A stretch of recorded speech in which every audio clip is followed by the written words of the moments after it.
Hi everyone and welcome back to Flashback! It's time that we look over some classic games again. What's on the menu today? Earthbound.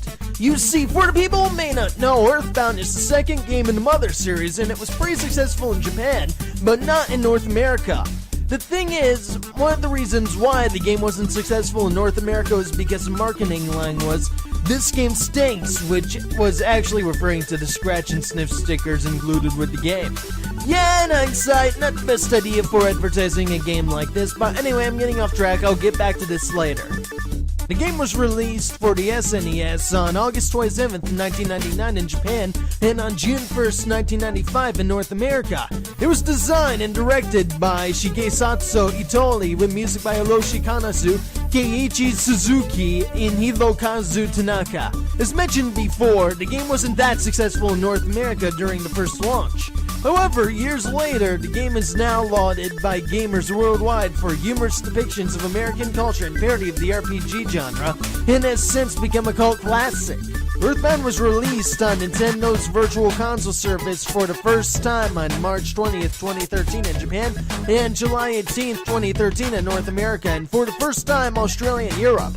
The sequel to Earthbound, titled Mother 3, was released only in Japan on April 20th, 2006, and is yet to see a Western release. Okay, here's a bit of the basic story. The story begins when Ness is awakened by a meteor that has plummeted to Earth near his home, whereupon he proceeds to investigate the crash site.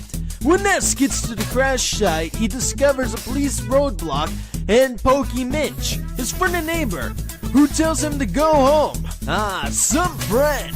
Later, Ness is woken up again by Pokey knocking at his door, demanding help to find his brother Picky. What, you demand me to help you find your brother when you tell me to go home? Make up your mind, Pokey. Alright, fine, I'll help you find Picky. But it's only because I like him better than you, Pokey. You pig-like bastard, you. They find him near the meteor, sleeping behind a tree, and wake him up. Then the three encounter an insect from the meteor named Buzzbuzz, who informs Ness that he is from the future where the Universal Cosmic Destroyer, Gygus, dominates the planet.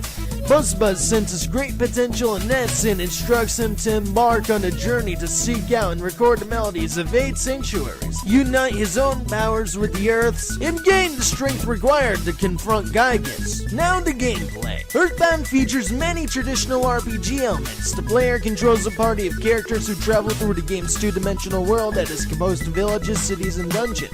Along the way, battles are fought against enemies, after which the party receives experience points for victories.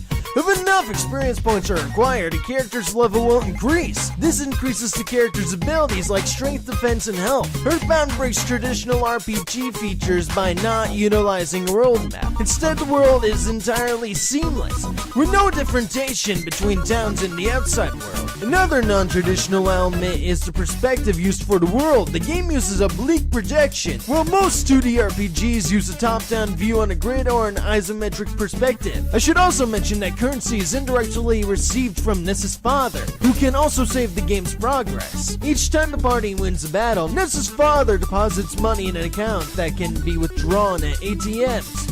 In towns, players can visit various department stores where weapons, armor, and items can be bought. Weapons and armor can be equipped to increase character strength and defense, respectively. In addition, items can be used for a number of purposes, such as healing. Towns also house several other useful facilities, such as hospitals where players can be healed for a fee.